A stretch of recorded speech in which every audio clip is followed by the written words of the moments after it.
Minister. And in this bar. Welcome to an episode of Hard Lessons with Demel Hannah. I am your host, Demel Hannah.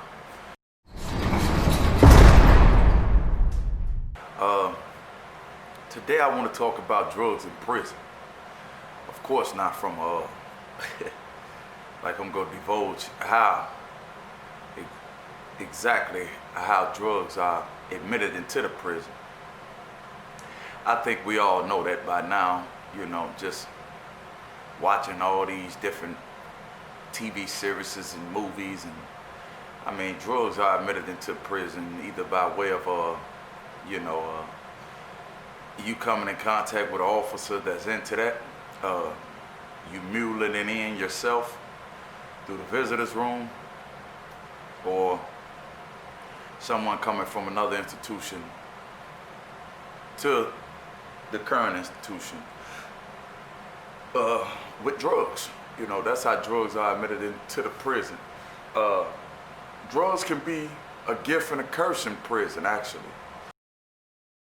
Drugs can be a gift and a curse in prison, actually. Stop it. Get some help. They can, because the majority of people in these gangs, organizations, or whatever, they're drug addicted. The majority of the leaders in all these gangs, organizations, are drug dependent. You know what I mean? For real. So if you are in an organization or a gang and your leader is a damn drug addict because he's been in prison 20, 30 years, and the only thing that keeps him going is the drugs, that's all he care about, the drugs. He don't care about you.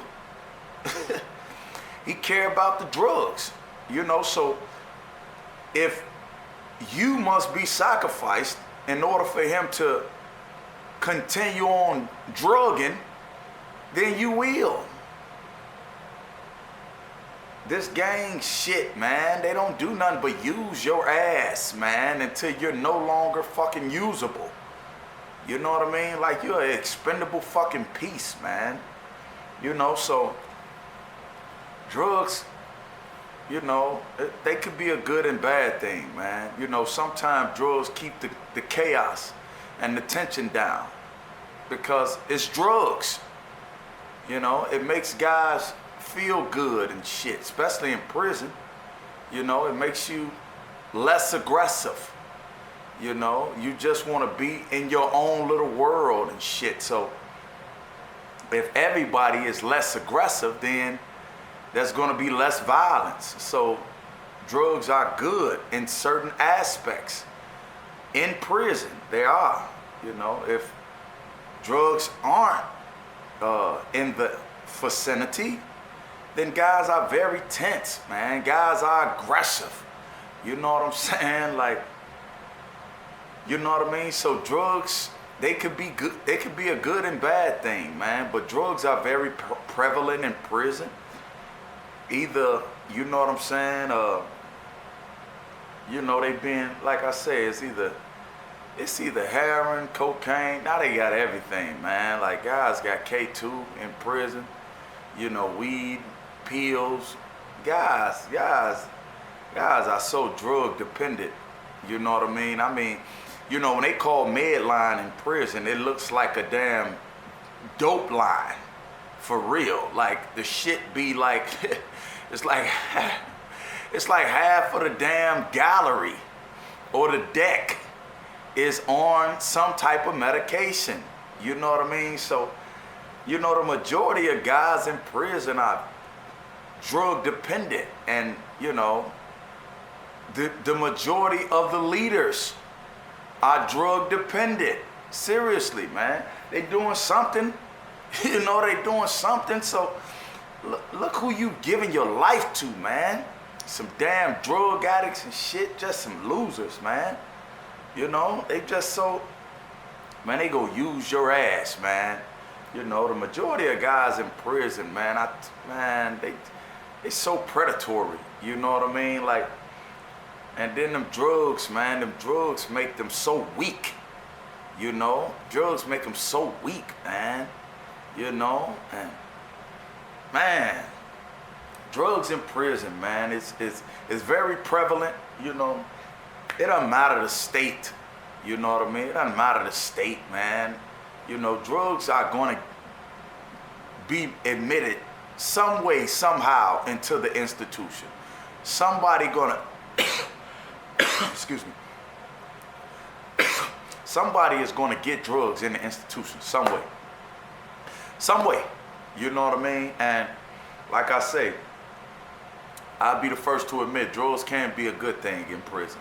You know, because it can keep down the tension. It can keep down the unnecessary goddammit conflicts that guys have with each other because, you know, it's so much damn testosterone, right?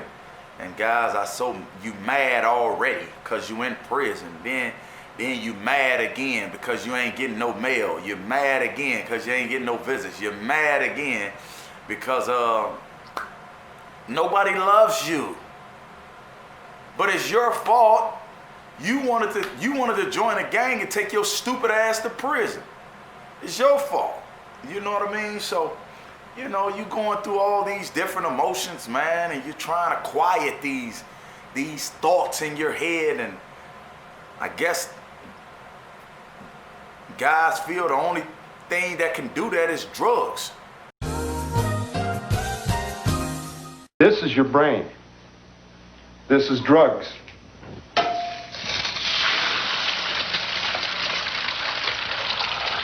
This is your brain on drugs. You know, keep everybody like cool. Man, drugs. And then drugs can be a problem because if you as a leader are doing drugs, you can't tell the membership not to do it. You know, how the hell can you tell the membership not to do it and you do it? You indulge in the activity. You know what I'm saying? Like, come on, man. And then if you doing it or the certain members are doing it, everybody not gonna be able to pay their drug debt. And that creates a problem. Because now you have all these druggies can't pay their drug debts with the other gang because, you know, we all try to act like we got some type of morality and shit in the gang. Like, I ain't selling none of the members any drugs, but I'm going to peddle them though. Man, it doesn't matter, man. Whether you sell your own guys the drugs, you're selling it to somebody. So, okay, cool. You're not selling them to your own guys, whatever. So, he's gonna go to the other organization, gang, and get the damn drug. Now, if he can't pay his damn debt, now you got a damn gang war over some damn drugs. You know what I mean? So, drugs can be a gift and a curse, man. You know what I'm saying? Watch this. I never smoked shit but weed. These are my confessions. You know, I never smoked nothing but weed. When I first got locked up, I did the prison hooch. I did it. I indulged in it. You know what I mean? It was so easy to make. You know, say your juices and some fruit, and put it in a bag and let it ferment. You know what I mean? So, you know, when I was in Cook County, I used to, you know, have a couple sips, but after so many years in prison and reading about how that stuff will literally, you know, and drinking that prison hooch, you go blind, I stopped. You know, I stopped smoking weed in prison. Like, I stopped, like, 2005. I was released 2016. I hadn't smoked nothing for 11 years and drugs was all around me. I just didn't want to engage in the activity. You know, I didn't want to indulge because I looked at it like I didn't want nobody to view me as someone that they can manipulate by way of a drug. That was one of my reasons. Second reason, they got this thing called, they will come around, they will drop you. We call them drops. And they will come,